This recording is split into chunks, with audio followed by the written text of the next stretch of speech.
कार्यक्रम के पुण्यार्जक है प्रबंधकारी कार्यकारिणी एवं ट्रस्ट समिति, रजत मंदिर निर्माण कमेटी, निकटवर्ती जैन समाज, श्री दिगंबर जैन अतिशय क्षेत्र बंधा, जिला टीकमगढ़, मध्य प्रदेश।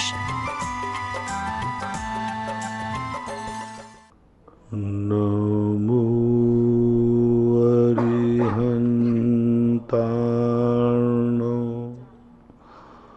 नमो सिद्धार्नो, नमो आयर्यार्नो,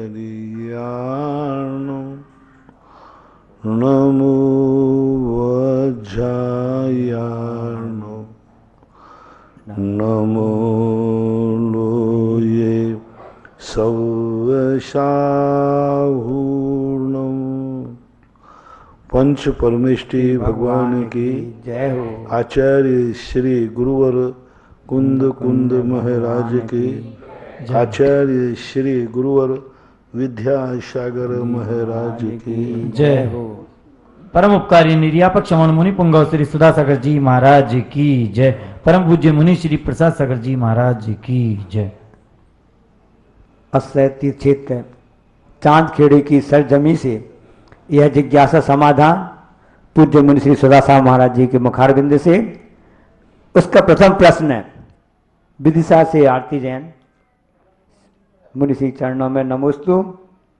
कोई बाल ब्रह्मचारी प्रतिमाधारी बीमारी के समय अस्पताल में शरीर छोड़ता है लेकिन अपने नियम को खंडित नहीं करता। अंत समय में उसने पूरे भगवान का अभिषेक देखा, दवाई लेकर चारों प्रकार के आहार का त्याग कर दिया, जागृत अवस्था में उसने शरीर छोड़ा, तो क्या परिवारजन मृत्यु महोत्सव नाम देकर कार्य नहीं कर सकते क्या? मृत्यु महोत्सव के लिए यदि सब कुछ करके किया है तो मृत्यु महोत्सव हो तो सकता है, लेकिन अब उसने विधिवत संलेखना ली है, विधिवत यदि त्याग किया है तो मृत्यु महोत्सव है ही। अब महोत्सव में तुम क्या, महोत्सव का अर्थ क्या, सबको भोजन कराना? महोत्सव का तुम किस रूप में मनाना चाहते हो? महोत्सव का एक रूप तो होना चाहिए कि महोत्सव की कैपेसिटी क्या है। आगम में जैन दर्शन में महोत्सव का कोई रूप नहीं लिखा। मुनिराज जब संलेखना पूर्वक मरण करते हैं तो उनका क्या महोत्सव मनाते हैं? कुछ नहीं। सामान्य रूप से आगम में ऐसा कोई बात लिखी नहीं। उसका इस प्रकार मरण होना ही महोत्सव है। परिवार वालों के लिए क्या करना चाहिए ऐसा तो आगम में कुछ लिखा नहीं। उसी के लिए मृत्यु महोत्सव कहा है कि स्वयं के लिए महोत्सव हो गया।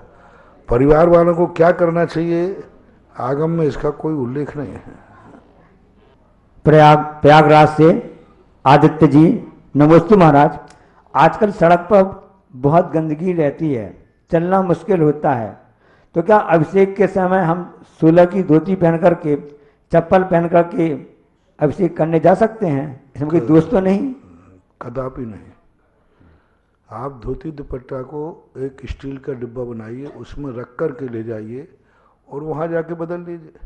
आजकल सभी प्रकार मंदिरों में बदलने की व्यवस्था है, हाथ पैर धोने की व्यवस्था है, नहाने की व्यवस्था है। चप्पल पहन कर मंदिर को जाना धोती दुपट्टा पहन के कदापि बिल्कुल भी ठीक नहीं है। सवाल शुद्धि अशुद्धि का नहीं है। चप्पल पहनने से कोई तुम अशुद्धि से नहीं बच गए। सीधी जाकर चप्पल में अशुद्धि लगेगी, चप्पल में तो शुद्धि लगेगी, चप्पल तुम पहने हो। नहीं, ये परंपरा बिल्कुल गलत है, आगम सम्मत नहीं है। आप अपने कपड़ों को यदि आपको ज़्यादा दूर से आ रहे हैं तो आप स्टील के डिब्बे में रखकर गीली टॉवल पहनकर यहीं आके बदलिए। लेकिन धोती दुपट्टा पे चप्पल पहनना, जूते पहनना, गाड़ी में बैठना बिल्कुल भी 100% गलत है। अभिषेक नहीं करना श्रेष्ठ है, लेकिन धोती दुपट्टा पहन करके गाड़ी में बैठकर अभिषेक करना, आहार देना, ये सर्वथा अनुचित ही है। 12 राजस्थान से इंजीनियर पंकज जैन। नमोस्तु मुनिराज जी। इष्ट को स्वीकार करना और अनिष्ट का परिहार करना किस आधार पर होता है? इष्ट को स्वीकार, अनिष्ट को परिहार करना, यही अभी प्रातः काल प्रवचन चल रहे हैं। पहले तो हमें इष्ट और अनिष्ट निश्चित करना पड़ेगा। तुम्हें क्या अधिकार है किसी को इष्ट कहने का? आज अभी इष्ट अनिष्ट के समय आज प्रातः काल का प्रवचन सुनिए। दुनिया में कुछ इष्ट है ही नहीं, सब कुछ अनिष्ट ही है। जितने भी चीजें दुनिया संसार की हर जगह निंदा भरी पड़ी है, सब कुछ अनिष्ट ही है, इष्ट है ही नहीं। जिससे भी तुम संपर्क करोगे बंद ही होगा, चाहे भगवान से करो चाहे संसार से करो, बंद तो होना ही है। फर्क कितना आ जाएगा, एक को सोने की बेड़ी से बंधेगा, एक लोहे की से बंधेगा। बंधना तो पर का संपर्क जब भी होगा बंधन होगा, और बंधन किसी ना किसी अपराध का ही होता है, बिना अपराध का नहीं। इसलिए एक दृष्टिकोण ऐसा है, उसको आज प्रातःकाल हम पूर्ण नहीं कर पाए, आगे कभी ध्यान आएगा तो करेंगे कि अनिष्ट किस प्रकार के, अनिष्ट की कितनी परिभाषाएं। अनिष्ट एक भूमिका पर नमोकार मंत्र अनिष्ट हो जाता है, शुभ उपयोग अनिष्ट हो जाता है। जिस रत्नत्रय को पाया, यह पूज्यवर अमृतचंद सूरी महाराज कहते हैं, रत्नत्रय अकिंचित कर हो जाता है। अकिंचित कर किसे कहते हैं? रत्नत्रय अकिंचित कर हो जाता है, कोई काम का नहीं रहता। रत्नत्रय सम्यक दर्शन, मिथ्या दर्शन नहीं, सम्यक दर्शन ज्ञान चारित एक स्थान पर अकिंचित कर हो जाता है।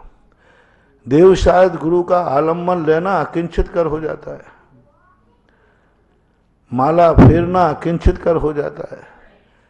यहाँ तक कि सारे शास्त्रों के स्वाध्याय किए तो उनमें भी सारे ग्रंथ, बहुत सारे ग्रंथ भावनात्मक छोड़कर समाधि के समय सब अकिंचित कर हो जाते हैं। इतना अध्ययन किया, सब एकदम गौण करो, उस समय ये चिंतन नहीं किया जाता है कि मेरू 1 लाख है कि 1,40,000 है।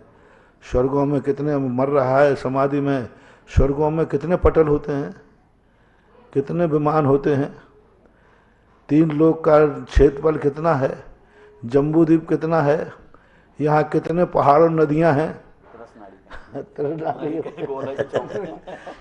अभी हम लोग कर रहे हैं, याद कर रहे हैं, अभी आज सुबह डिस्कशन कर रहे थे। लेकिन जैसे ही संलेखना का समय आएगा ये सब कौन कहाँ क्या है सब छोड़ो, अपना आत्मा कैसा है, अपने आत्मा का सुख। तो अनिष्ट की परिभाषाएं जैनाचार्यों ने अलग अलग बनाई। अभी कभी विषय आएगा तो इसका बताऊंगा कि अनिष्ट वस्तुता क्या चीज है। अनिष्ट क्या जो नाश करती है वही अनिष्ट है? क्या नाश करने वाली ही अनिष्ट है वस्तु? नहीं, अनिष्ट वह वस्तु भी हो सकती है जो आज हमें उपकारी है। आज जब तुम्हें भूख लगती है, जब प्यास लगती है तो पानी इष्टकारी है, और पेट भरने के बाद पानी गुला। अब 1 लाख तो भैया तू मारना चाहता है क्या? अब वही भोजन जो इष्टकारी था, पेट भरने के बाद इष्टकारी के अनिष्टकारी? अनिष्टकारी। अनिष्टकारी। ज्यादा तुमने खाया तो अब अनिष्ट हो जाएगा। तो इष्ट और अनिष्ट की हमें परिभाषाएं तय करना पड़ेंगी। बहुत अच्छा अभी चिंतन चल रहा है कि अनिष्ट की जो परिभाषाएं बनी, सावन के आंधरे को हरा हरा ही दिखे, काई कर रहे हैं। सावन के आंधरे को, मिथ्या दृष्टि को मिथ्यात्व ही दिखेगा। नियम से मिथ्या दृष्टि को मिथ्या दिखेगा, उसकी गलती नहीं है, क्योंकि वो बेचारा मिथ्या दृष्टि है, इसलिए उसे मिथ्यात्व ही दिखेगा। ऐसे लोग हैं, भगवान का अभिषेक मिथ्यात्व, भगवान की पूजा मिथ्यात्व। भगवान के सामने यदि तुमने अपने दुखों को दूर करने की बात करी तो मिथ्यात्व। उनकी दृष्टि में तो कुंद कुंद भी मिथ्यात्व, जो कहते हैं दुख खो कम्मक खो वो हिलाओ सुगई मनम। हे भगवान दुखों का क्षय हो, कुंद कुंद भगवान कह रहे हैं, दुखों का क्षय करो मेरा। पूज्यपाद स्वामी कहते रक्षा करो, नहीं त्राता नहीं त्राता नहीं त्राता जगत रे। क्या बात है, कितने बार शास्त्रों में वर्णन आया। भक्तांबर तो है ही, ये तो जो ऐसे लोग हैं इन्होंने भक्तांबर को एक ने लिखा था भक्तांबर मिथ्यात है। हाँ इसमें लिखा है, हाँ मिथ्यात है, क्योंकि उसमें मिथ्यात का ही वर्णन है, क्योंकि उनमें भगवान के द्वारा संकट दूर कराए। तो भैया तुम मिथ्या दृष्टि हो तो इनकी बातें मानना, आप मिथ्या दृष्टि नहीं हैं। जो शांति धारा कर रहे हैं वे परम सम्यक दृष्टि जीव हैं, ज्ञानी जीव हैं। आगम के अनुसार ये अभिषेक का बड़ा रूप है, अभिषेक का बड़ा रूप। नाम परिवर्तित थोड़े बहुत हो जाते हैं, अभिषेक का बड़ा रूप, विस्तृत रूप। अभिषेक में उन मंत्रों को छोटे रूप में दिया, अभिषेक भान धारा में होती। पूजा भी छोटी होती है, पंच कल्याणक की पूजा होती है और एक का पंचकर्णक विधान होता है, तो थोड़ा विस्तार होता है उसी में इन मिथ्या दृष्टियों को। और ये भी पक्का मान लेना, हमें तो नाम पता नहीं है, आप लोग कोट करना, मरने के पहले जिंदगी में ये व्यक्ति जिसने लेख लिखा है उसके ऊपर एक दिन ऐसा संकट आएगा, अंत में शांति धारा की शरण में आएगा। इस मंच से घोषणा हो चुकी है। और ये लोग आज नहीं, 50 लोग हैं मेरे पास, ऐसे 50 लोग जिन्होंने शांति धारा अभिषेक को, गंधोदक को गंदा पानी कहते थे, गंधोदक को, ये गंदा पानी है। बेगंधोदक के लिए लड़ा रहे, 2-2 बूंद गंधोदक मेरे हाथ से लेने के लिए भीड़ में कुचल गए। अरे मैंने कहा गंदा पानी है, अरे महाराज ये गंदे डाल दो मेरा बेड़ा पार हो जाएगा। अब जयपुर राजस्थान को तो मैं तो एक एक बच्चे को जानता हूँ, सारी जिंदगी राजस्थान निकल गई मेरी तो। हाँ, पूरे 30 साल 25 साल कितने हो गए, रजत जयंती हो गई। तो राजस्थान में ऐसे ऐसे लोग गंदा पानी कहते थे, 2 बूंद गंधोदक के लिए भीड़ में चला। मैंने कहा बोनो, जब मैं गंधोदक दे तो बुद्ध के, अरे मैंने गंदा पानी हट जा, तेरे कपड़े खराब हो जाएंगे। अरे महाराज जी डाल दो, 2 बूंद डाल दो, कल्याण हो जाएगा। नियम से ये मिथ्यात्व कर्म का जब उदय होता है, ऐसे मिथ्या दृष्टि ठोकर खा के होते हैं। मैंने ऐसे लोग देखे जो भगवान के गंधोदक को मिथ्यात्व कह रहे हैं। ऐसा संकट आता है इनको कि इनसे कहा जाए गधे के पैर धो के पी जाओ तो पी जाएंगे, गधे के पैर धोएंगे एक दिन, देखना। भगवान की शांति धारा गंधोदक को मिथ्यात्व कहने वाले जीवन पे ऐसा संकट आएगा कि कोई कहेगा गधे की शांति धारा कर ले, तो वो लोटा लेके गधे के पास पहुंच जाएगा और कहेगा हे गधे महाराज, गधा भगवान की जय हो। मेरे भक्तों से मैं कहना हूं, अपन को गधे को बाप नहीं कहना, अपन तो वो आर्ष परंपरा के हैं कि भगवान को ही भगवान कहेंगे। अपने जीवन में वो जीवन आना ही नहीं जहां गधे को बाप कहना पड़े, क्योंकि अपन तो बाप को बाप कहते हैं, अपना तो बाप है। अपन तो भगवान की शरण में जा चुके, अपन को तो अधिकतम ये कहना पड़ेगा हे भगवान घनो संकट है, और भगवान उसको तो गधे से कहना पड़ेगा हे गधा। इसलिए भगवान की शरण में जाने वाले लोग निश्चिंत रहो, इन गधों के बीच में मत आओ। ये एक दिन गधे के पैर धोएंगे।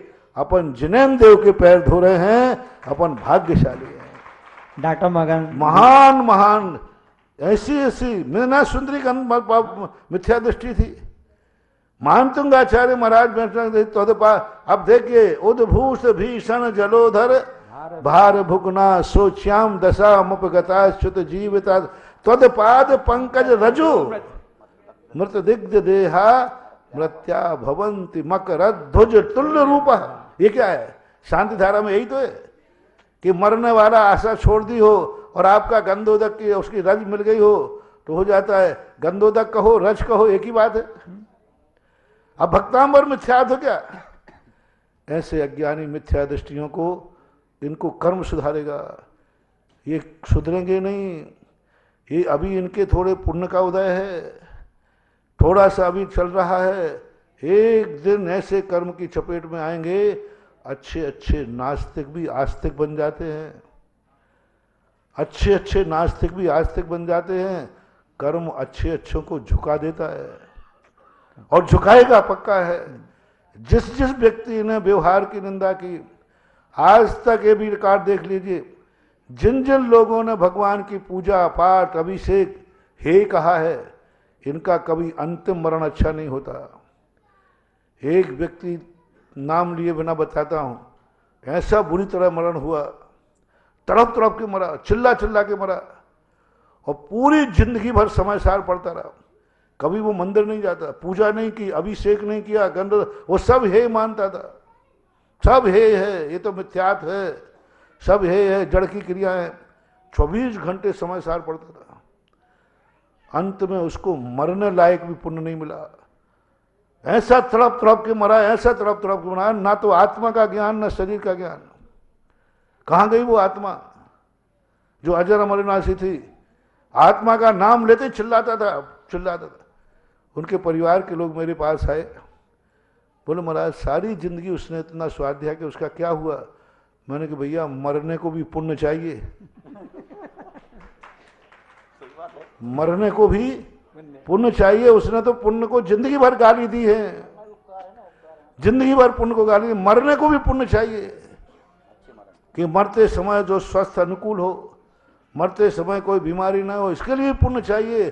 उसने तो जिंदगी भर पुण्य को गाली दी है, वो नहीं मर सकता।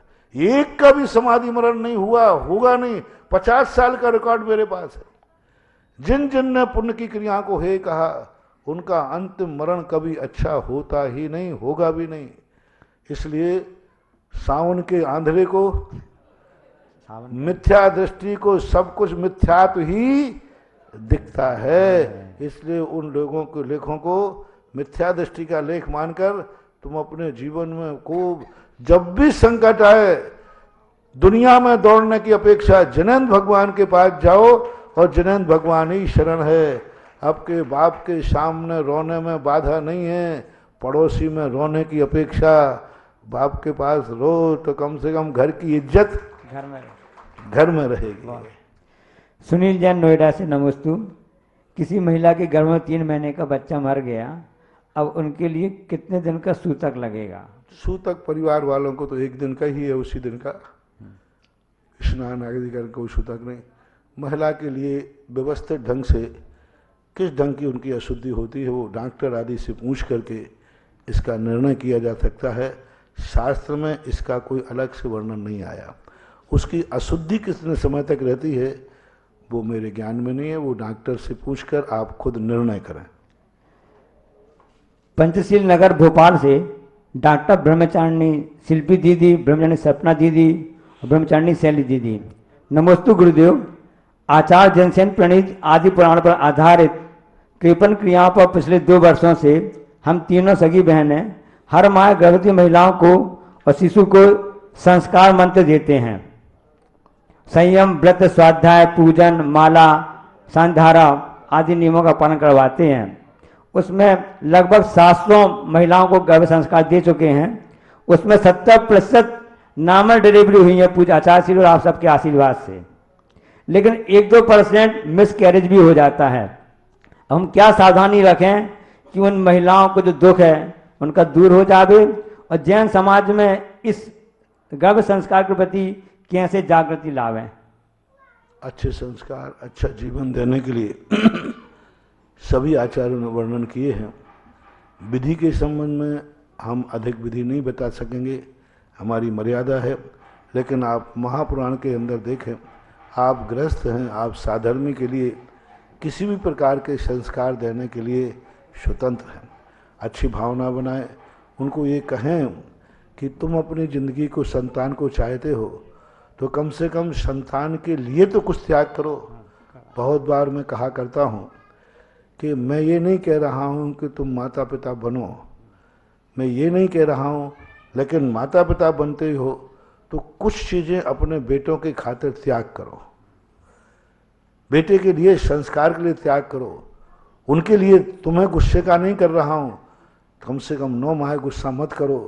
तुम अपने लिए नहीं, तुम तो बाद में जम के गुस्सा करना, जम के करना, लेकिन बेटे के कारण गुस्सा मत करो, क्योंकि उसका संस्कार उस पर पड़ेगा। 9 महीने तक तुम अशुद्ध मत खाओ, बाद में तुम्हें जितना खाना हो खाना पीना, कम से कम बेटे की जिंदगी को संभालने के लिए। तो मैं तो यही मानता हूँ, जब किसी से अपना संबंध है तो हमें ये भी सोचना चाहिए कि हमारे कारण से उसकी ज़िंदगी की विपरीतता न बने, ऐसा भाव करना, संस्कार देना चाहिए। इतना ही मैं कह सकूंगा, और क्या। कटनी मध्य प्रदेश से श्रीमती प्रियंका जैन। नमोस्तु गुरुवर। मौजी बंधन क्रिया या उपनयन दुष्संस्कार क्या कहलाते हैं? क्या ये आगम सम्मत हैं? दक्षिण की एक परंपरा रही है, उत्तर भारत में ये परंपरा नहीं है। और दक्षिण भारत की ये परंपरा को पूज्य जिनसेन स्वामी ने महापुराण में उल्लेखित किया है। अब 9वीं 10वीं शताब्दी के बाद यह परंपरा चली। 9वीं 10वीं शताब्दी के पहले हमने किसी श्रावकाचार में, किसी और अन्य प्रथमान युग के ग्रंथों में हमें देखने को नहीं मिला। अब 9वीं 10वीं शताब्दी से परंपरा चालू हुई है, तो हम इसका निषेध इसलिए नहीं कर सकते क्योंकि मुझे अधिकार नहीं है, मैं उनकी वाणी को कैसे, लेकिन इतना ही कह सकता हूं कि 9वीं 10वीं शताब्दी में यह मौजी बंधन की परंपरा आई। संस्कारों की परंपरा जहाँ तक है अनादि अनंत काल की है। बच्चों को संस्कार देना, उनके जन्म के समय संस्कार देना, कि लेकिन एक मौजी बंधन जो क्रिया है यह क्रिया विचारनीय है। श्रीमती माधुरी जैन, बनगांव जिला दमोह से। नमोस्तु गुरुदेव, विसंयोजना और संक्रमण हम कैसे समझें, क्या अंतर है? सॉरी, श्रीमती चंदा जैन का आष्टा का प्रश्न है। श्रीमती चंदा जैन, आष्टा मध्य प्रदेश का है कि विसंयोजना और संक्रमण को हम कैसे समझें? संक्रमण जो द्रव्य है, जो पररूप होने के बाद पुनः वापस लौटना जरूरी नहीं, और विसंयोजना में जो द्रव्य है वह गिरवी रखा जाता है। यूँ मानो एक वस्तु बेच दी जाती है, भाई ये वस्तु आज से तुम्हारी, और एक वस्तु को गिरवी रख दिया जाता है कि भाई अभी तो मैं तुम्हारे लिए दे रहा हूं, लेकिन बाद में मैं इसको वापस लूंगा। विसंयोजना मात्र अनंतानुबंधी एक ही कर्म की होती है। संक्रमण सभी कर्मों में होता है। आयु कर्म का संक्रमण अन्य प्रकृति रूप नहीं होता, वो तो नियोग है। अन्य कर्मों का संक्रमण सभी का संक्रमण होता है, लेकिन विसंयोजना मात्र अकेली अनंतानुबंधी की होती है। और वो अनंतानुबंधी की विसंयोजना दो कार्यों में होती है, जब कोई व्यक्ति द्वितीयोपशम श्रेणी के अभिमुख होता है अथवा छायक सम्यक दर्शन प्राप्त करने के अभिमुख होता है। विसंयोजना करने के बाद वो उपशम श्रेणी चढ़े या न चढ़े, विसंयोजना करने के बाद वो छायक सम्यक दर्शन प्राप्त करे या न करे, लेकिन निमित्त वही बनता है। तो इसलिए विसंयोजना का द्रव्य, और बाद में वो लौट के आकर के ले सकता है, लेवे कोई नियम नहीं। जैसे छायक सम्यक दृष्टि भी विसंयोजना करता है, लेकिन अब उसको लौट के आना ही नहीं है। तो कई बार गिरवी रख जाने के वाला व्यक्ति का उठाने आवे ही नहीं, हो सकता है कि नहीं? रखा तो गिरवी था लेकिन उठाने नहीं आया। ऐसे ही छायक सम्यक दर्शन प्राप्त करते समय विसंयोजना की थी, लेकिन उसको लेने कभी वो आते ही नहीं। कैसे उसकी जो संयोजना होती है वो मिथ्यात गुण स्थान में होती है, विसंयोजना जो होती है चौथे गुण स्थान से होती है। क्षयोपशम सम्यक दृष्टि ही विसंयोजक होता है और चौथे गुण स्थान से होती है, लेकिन उसकी जो संयोजना है वो संयोजना दूसरे और तीसरे गुण, दूसरे और प्रथम गुण स्थान में होती है। ये दो गुण स्थान है, ऐसा अंतर जानना चाहिए। देवास मध्य से पन्ना लाजी जैन कि वर्तमान में बड़ी बड़ी धातुओं की प्रतिमाओं की प्रतिष्ठा की जा रही है जो बहुत मूल्यवान है, हमारी संख्या भी कम होती जा रही है, अतः भविष्य में धन लुटेरों, धन विरोधी जातियों सुरक्षा करना कैसे संभव होगा? पुण्य भविष्य को सोच के नहीं किया जाता, वर्तमान को सोच के किया जाता। आप संसार में गृहस्थी बनाते हैं, भविष्य को सोच करके बनाते हैं। क्या पता ये मकान मेरा बेटा रह पाएगा इसमें कि नहीं रह पाएगा? ये आपने कभी सोचा कि मैं जो मकान बना रहा हूं इसमें बेटा रह पाएगा या नहीं रह पाएगा? आपने विवाह किया तो आपने सोचा बेटा होगा भी कि नहीं होगा? बेटा के लिए आप इतना सब कुछ करते हो, आपको मालूम है कि बेटा कल बचेगा या ना बचेगा? तुमसे पहले ही चला गया तो ये सब घटनाएं घटती हैं या नहीं? बोलो, घटती है कि नहीं? तो फिर आप लोग इस समय सोचते क्यों नहीं हो? किसके लिए मकान बनाऊं, क्या पता कल बचा रहेगा या नहीं रहेगा? किसके लिए क्या करूं? अरे तुमसे भी मैं पूछता हूं, तुम ये सब कल के लिए कर रहे हो, कल तुम जिंदा रहोगे? किसके लिए कर रहे हो? किसके लिए? वहां क्यों नहीं सोच रहे हो कि इतना सब कुछ तुम कर रहे हो, कल तुम जिंदा रहोगे? तुम दुनिया भर की बातें कर उससे पर सोच रहे हो क्या? धर्म ऐसा ही होता है। कल के लिए, कल क्या होगा इनका वह प्रकृति के ऊपर छोड़ दो। तुम क्या कर रहे हो? यदि तुमने मंदिर बैठा ला है कि ये मंदिर मेरा जब तक रहे, जब तक सूरज चांद रहे, तो आपको पुण्य तो दोषी तक का मिल गया। जब तक सूरज चांद रहेंगे, चाहे भले कल वो मंदिर नष्ट हो जाए तो हो जाए, कोई फर्क नहीं पड़ता। तुम्हारा बैठाने वाले का पुण्य तो आज लग चुका।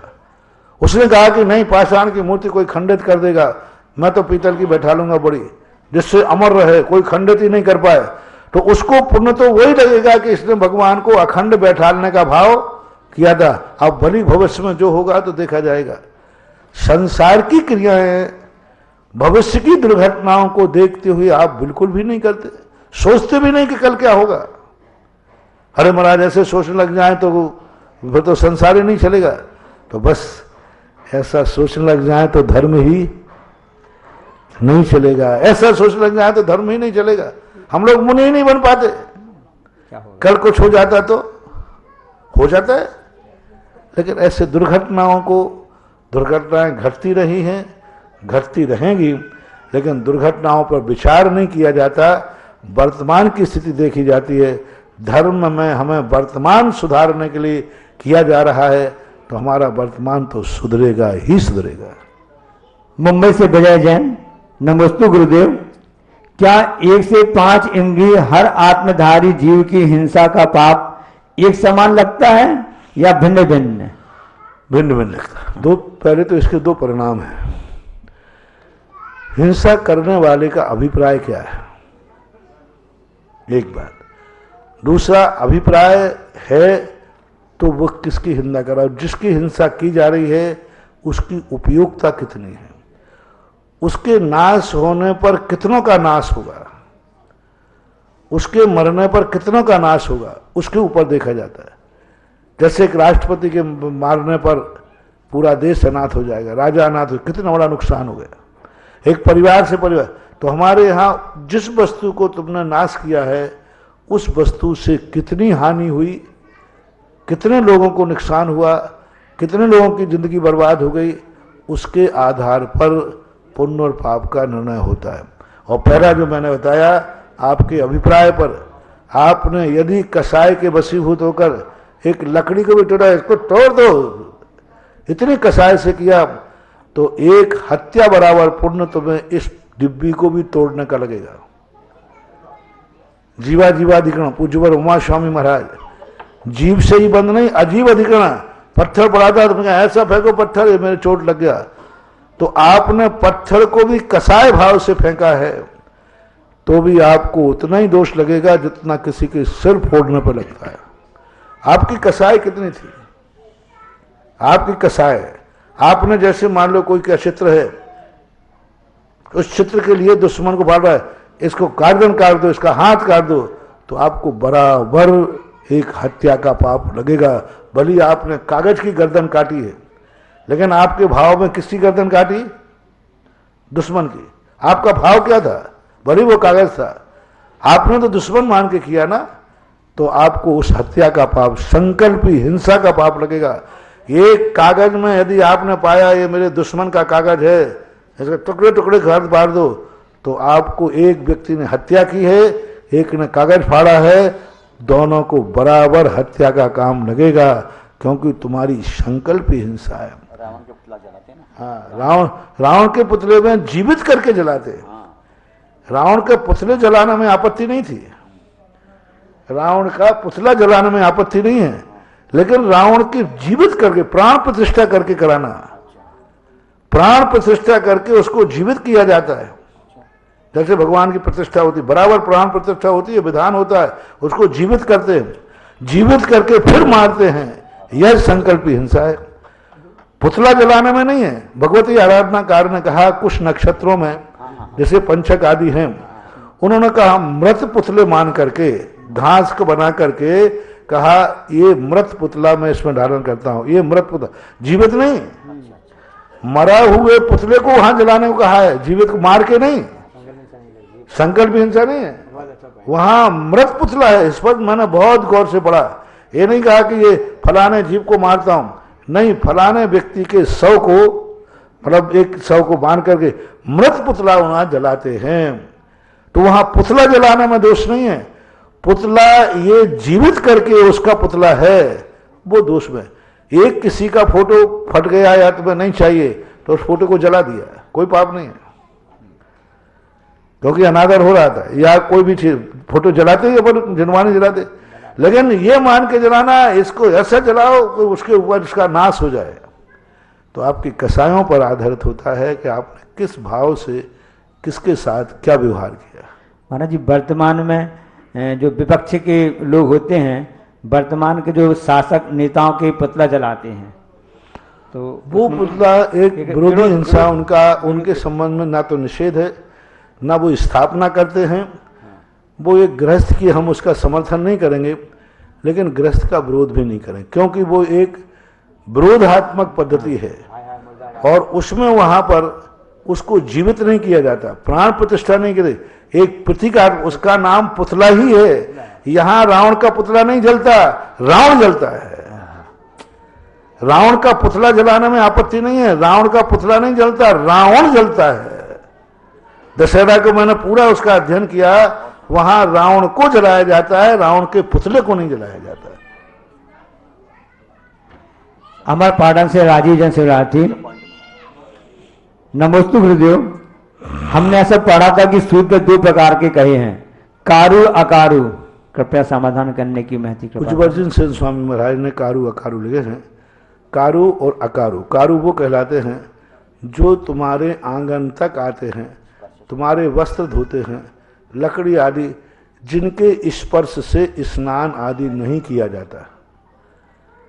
स्पर्श से, स्पर्श भी हो जाए तो स्नान आदि नहीं करते, लेकिन उनके साथ भोजन आदि भी बैठ के नहीं करते। अकारु वो कहलाते हैं जो सर्वथा स्पर्श के योग्य होते हैं। और मैं पूज्य मुनि श्री उत्तम सागर प्राण सागर महाराज जी से निवेदन करेंगे, अपनी जिज्ञासा रखने की महती कृपा करें। मुनि सुंदर सागर श्री प्रसाद सागर जी, उत्तम सागर जी महाराज की जय। महाराज श्री, आपने कहा कि संसार में सभी अनिष्ट अनिष्ट है, तो फिर पीढ़ी जो आज की जो जवान बच्चे मंदिर जाएंगे, बोलेंगे माता पिता मंदिर जाओ, तो यही कहेंगे सब अनिष्ट है, वो धर्म सब दूर हो जाएंगे।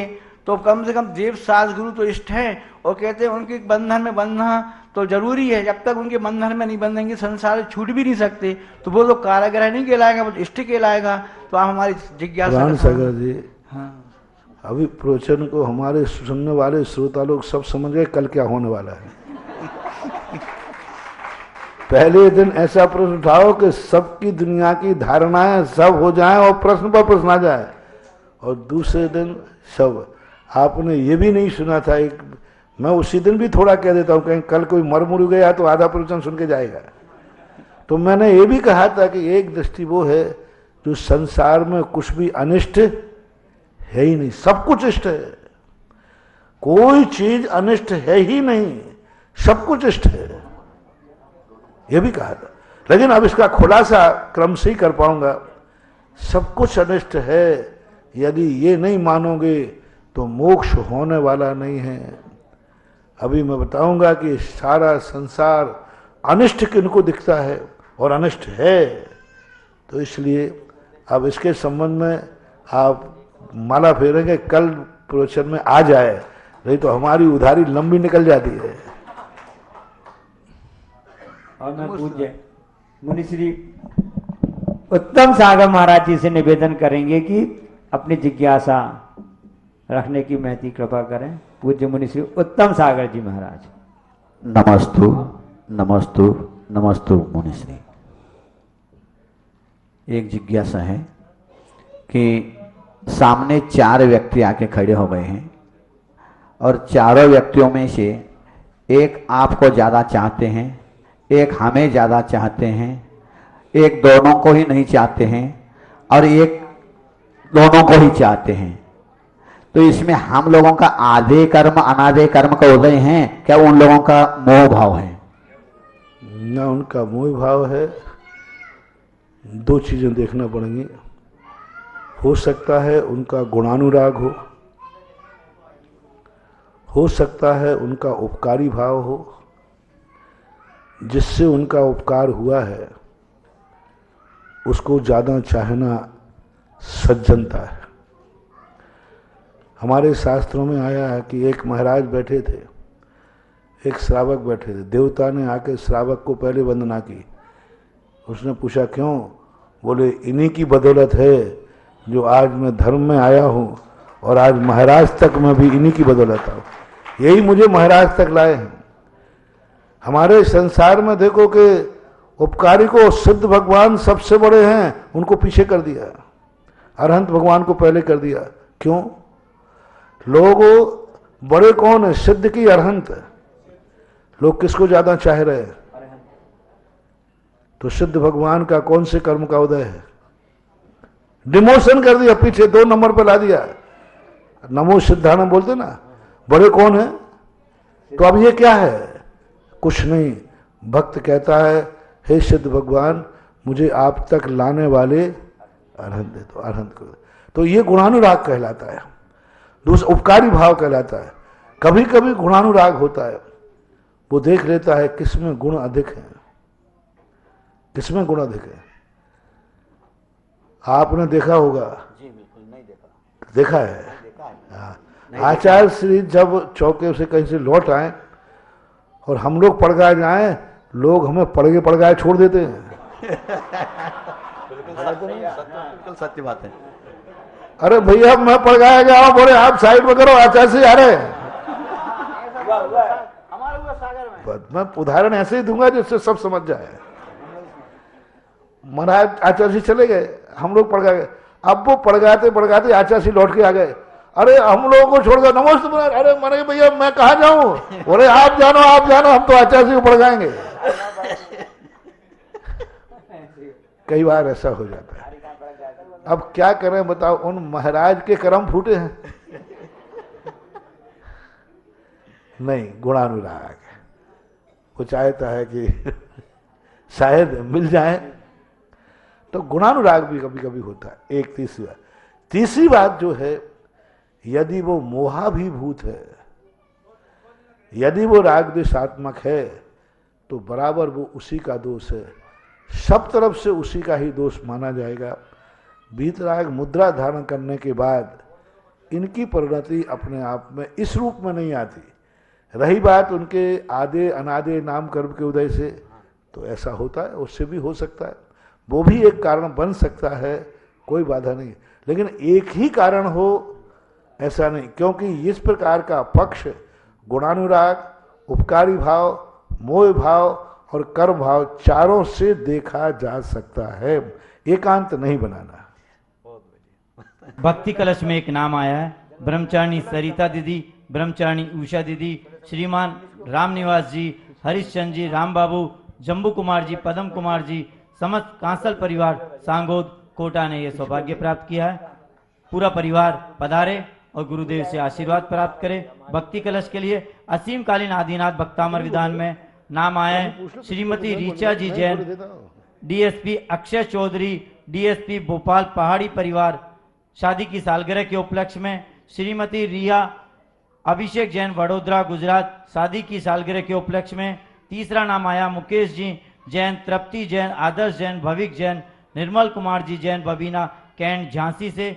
और चौथा नाम आया राजकुमार जी जैन, अजय, अनीता, अनुज, प्रथा, राहुल, सुजल जैन भोपाल से। मंजू जी छाबड़ा और इनके पश्चात तैयार हैं। सबसे ज्यादा लोगों को चातुर्मास में पिछी परिवर्तन के संबंध में लोगों का बड़ा इंतजार रहता है, और एक बहुत बड़ी एक आदर्श परंपरा है कि हम पिछी न ले पाए तो न ले पाए, कम से कम पिछी परिवर्तन देखते ही देखते कभी पिछी मिल जाए। और सारे भारत में ये है, और राजस्थान में जब से हम पिछी परिवर्तन करते हैं, सबसे बड़ा लोगों का आकर्षण का केंद्र होता है। साल भर इंतजार करते हैं कि पिछी परिवर्तन कब हो, पूरे साल भर इंतजार रहता है लोगों को पिछी परिवर्तन का। हाँ, और संसार में सबकी पिछी परिवर्तित हो जाती है, उसके बाद हमारी होती है। सबसे जनवरी फरवरी जब हो जाए, इस बार थोड़ा सा जल्दी फिर भी सबकी हो चुकी है, ले पीछे तो मैं ही हूँ, सबकी हो चुकी है। तो अब पंचकल्याणक की जब स्थिति बनी, देखो पंचकल्याणक में सोने में सुहागा। आज एक शुभ समाचार बोला, प्रसाद सागर जी महाराज, चारों महाराज लोग अभी कुमराज से यहाँ दर्शन को पधारे। अभी बताया मुझे, महाराज ने बताया, और कि आचार्य सिंह ने कहा नहीं सभी लोग मिलकर के चांदखेड़ी का पंचकल्याण करो, ऐसा समाचार। ये कहलाता शुभ संकेत। अच्छा, बहुत अच्छा, सभी लोग, हम लोग तो सब एक हैं ही, लेकिन बिहार करते रहते। अब ये शुभ संकेत, बहुत बड़ा संकेत आज ही आया। अभी तक तो डाउट था सब, हम लोग तो कठपुतली हैं, पतंग की डोरी किसके पास है, वो यूं खेद। अभी भी कुछ नहीं कह सकते। कल उन्होंने कह दिया चारों भगो यहां से, तो तुम्हारा पंचकड़ा रखा जाएगा, मैं तो चला जाऊंगा भाई, देखना रहेगा। मान लो हम सबको कह दिया आचार्य ने कि नहीं कल ही सुबेरे बिहार करना है, तो फिर मैं क्या करूंगा, टेक टू ऑर्डर। तो गुरु की आज्ञा सर्वोपरि होती है। तो अब पंचकल्याणक जब होना ही है, तो पहले तो सोचा था 21 तारीख को करने का था बिहार के, लेकिन अब पंचकल्याण की स्थिति है तो सभी कमेटी की राय से 16 दिसंबर सुबह भगवान का जन्म होगा, दोपहर में पिछी का परिवर्तन होगा। 16 दिसंबर को, हाँ 16 दिसंबर को दिन में ये प्रोग्राम लगभग 1:30 से 2 बजे के बीच में, गुरुवार पर, गुरुवार को दिन में 1:30 से 2 बजे। और ये महाराज श्री ने पंचकल्याणक में जिनको भी 14 से 19 दिसंबर तक जो महाराज श्री ने नारा दिया, सारे तीर्थ बार बार, चंद्रोदय तीर्थ एक बार, ऐसे अनूठे पंचकल्याणक में जिनको भी पात्र बनना हो, वो कमेटी से 14 से 19 दिसंबर तक ये पंचकल्याणक है, वो कमेटी से संपर्क कर सकते हैं। मंजू जी छाबड़ा और इनके पश्चात शैलेंद्र जैन एडवोकेट। वह पथ क्या पथिक कुशलता क्या, जिस पथ में बिखरे शूल ना हो। वह पथ क्या पथिक कुशलता क्या, जिस पथ में बिखरे शूल ना हो। नाविक की धैर्य परीक्षा क्या, जब धारा ही प्रतिकूल ना हो। ऐसे ही प्रतिकूल धाराओं में भी स्तंभ की तरह खड़े रहने वाले मेरे गुरुवर के चरणों में कोटिशः नमोस्तु नमोस्तु नमोस्तु। महाराज जी, सभी महाराजों को मेरा बारंबार नमोस्तु नमोस्तु। महाराज जी, अभी शांति धारा के बारे में एक प्रश्न आया। अभी 10 दिन पहले की हमारी कॉलोनी के लाल कोठी मंदिर में पूर्व अध्यक्ष R.K. जैन साहब के लड़के ने गलती से ऑफिस में थिनर पीने में आ गया और वो थोड़ी देर में बेहोश होकर कोमा में चले गए। उसके बाद में महाराज जी 4-5 दिन तक उनकी बिल्कुल कोमा में ही स्थिति रही और उनके घर में रोना धोना शुरू हो गया। उन्होंने मेरे से बोला कि आप एक बार महाराज जी से चांदखेड़ी में शांति धारा करवा दो। तो मैंने यहाँ पर समाचार भेजे और उन्होंने शांति धारा करवाई। महाराज जी दूसरे दिन से ही उनके शरीर में हरकत चालू हो गई, जबकि डॉक्टरों ने भी जवाब दे दिया था कि भाई पता नहीं क्या है, क्या होगा। दूसरे दिन से हरकत शुरू हुई और धीरे धीरे धीरे 3-4 दिन में ठीक हो गए। उनको 3-4 दिन पहले छुट्टी मिल गई हॉस्पिटल से। तो महाराज जी शांति धाराओं में बहुत चमत्कार है, ऐसी बात नहीं है, बहुत लोगों को जीवन दान मिला है। अब मेरा प्रश्न ये है महाराज जी, अविरत सम्यक दृष्टि का आचरण कैसा होना चाहिए और संकल्पी हिंसा में चौथे गुण स्थान वृत्ति की संकल्पी हिंसा में और 5वें गुण स्थान वृत्ति की संकल्पी हिंसा में क्या भेद है महाराज जी, क्या भिन्नता और अविरत सम्यक दृष्टि की कैसा आचरण होना? तो जैसे शांति धारा का अभी केस सुनाया, ये एक ही संख्या नहीं, लाखों से ऊपर पहुंच चुकी है संख्या। जय हो, जय मैं तो यही जानता हूं, हम एक चींटी को बचाते हैं और शांति धारा ने लाखों जीवों को बचाया है। नमस्कार। मैं एक चींटी को बचाते हैं और शांति धारा संगी पंचेंद्रिय जीव बच रहे हैं, घर उजड़ने से बच रहे हैं, एक मान्यपूति होने से बच रही है, एक स्त्री विधवा होने से बच रही है, एक बच्चे अनाथ होने से बच रहे हैं, एक परिवार उजड़ने से बच रहा है। और प्रमाण इसलिए है कि हमारे आचार्य मानतुंग आचार्य महाराज ये सत्य महावृत्ति थे। यदि इन सब क्रियाओं में चमत्कार नहीं होता तो वे अपना सत्य महावृत्ति दाव पे नहीं लगाते। सत्य महावृत्ति उन्होंने लिखा है। जो महान भावलिंगी संत थे, सत्य महावृत्ति थे, उनकी वाणी कभी अन्यथा नहीं हो सकती है।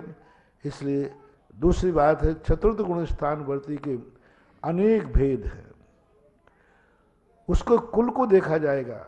यदि वह नीच कुल से है, मांसाहारी कुल से है, शराबी कुल से है, उस कुल में संकल्पी हिंसा अलग प्रकार की होगी।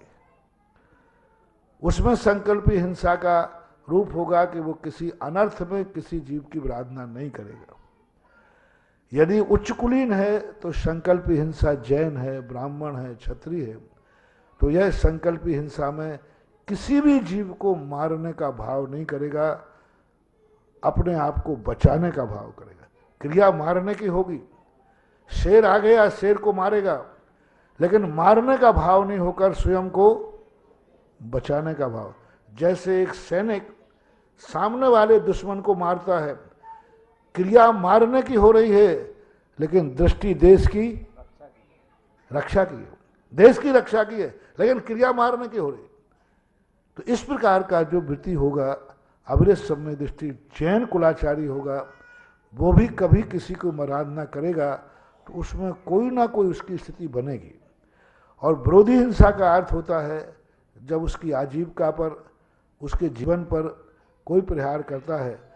देशवृत्ति तो संकल्पी हिंसा करता ही नहीं है। कभी कभी अविरत दृष्टि असंयमी होने के नाते अनर्थ दंड भी कर देता है, व्यर्थ के जीवों की विराधना कर देता है, व्रथी जीवों को हिंसा कर देता है।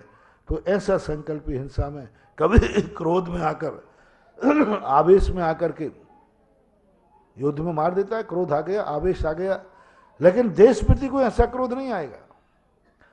अविरत सम्यक दृष्टि को आ सकता है, देशप्रति को क्रोध आएगा तो जब ही आएगा जब उसका कोई उससे नुकसान हो रहा होगा। यदि उससे नुकसान नहीं हो रहा है तो उस पर देशप्रति कभी क्रोध नहीं करेगा, ऐसा मानना चाहिए।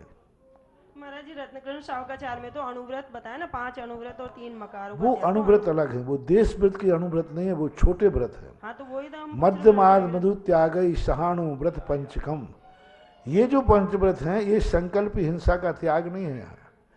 ये अणुव्रत जो उन्होंने धारण कराए हैं ये एक प्रकार के कुलाचार के रूप में धारण कराए। वही तो अविरत सम्यक। ये अणुव्रत एक कुलाचार के रूप में है। ये अणुव्रत एक उसके लिए कराए गए कि भाई कुछ तो हिंसा का त्याग कर, एक मछली का कर क्योंकि तू धीवर है। तो वहां पर एक छोटा कुछ ना कुछ, वहां अणुव्रत का अर्थ है कुछ ना कुछ। और जो पंचम गुण स्थान वर्ती वाले जो अणुव्रत हैं, ये अणुव्रत एक अलग विधि के रूप में आते हैं। उन अणुव्रतों में संकल्प हिंसा का त्याग नहीं, क्योंकि वे चौथे गुण स्थान वर्ती के अणुव्रत हैं। जो अष्टमूल गुण हैं वे चतुर्थ गुण स्थान वर्ती के हैं। अष्टमूल गुण जो हैं वो कुलाचार के रूप में हैं, और जो देशवृत्ति के अष्टमूल गुण हैं ये व्रत के रूप में हैं। उनको अणुव्रत अष्टमूल गुण संज्ञा दी, ध्यान रखना उनको। उन 5 अणुव्रतों को क्या संज्ञा दी? अष्टमूल गुण संज्ञा दी, अष्टमूल गुण। और देशवृत्ति के अणुव्रतों को वृत्ति संज्ञा दी। जे जब देशवृत्ति उन अणुव्रतों को धारण करता है तो वो वृत्ति कहलाता है, और जो अष्टमूल गुण धारण करता है वो सामान्य ग्रस्त कहलाता है, रत्नकृष्ण शावकाचार्य के अनुसार ही, ऐसा माना। इस कार्यक्रम के पुण्यार्जक है प्रबंधकारी कार्यकारिणी एवं ट्रस्ट समिति, रजत मंदिर निर्माण कमेटी, निकटवर्ती जैन समाज, श्री दिगंबर जैन अतिशय क्षेत्र बंधर, जिला टीकमगढ़, मध्य प्रदेश।